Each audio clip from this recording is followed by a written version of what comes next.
Arabic and online learn tour.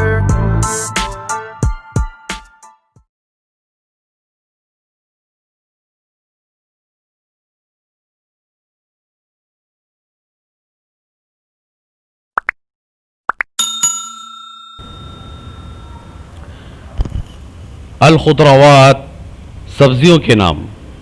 बसल प्याज, तमातिम टमाटर, बतातिस आलू, थूम लहसुन तूम भी बोलते हैं, जज़र गाजर को कहते हैं, ज़र्रा मकई को, बामिया भिंडी,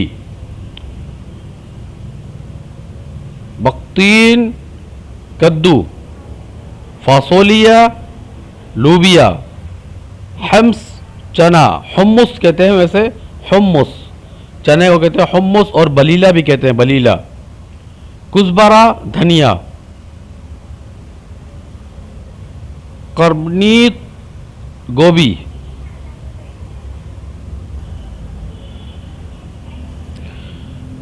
गरनबीत कहते हैं गरनबीत गोभी, करनबीत तो बोलेंगे नहीं बात करने में, करनब करनब बंद गोभी, फिजुल मूली, खयार खीरा, बादिंजान बैगन।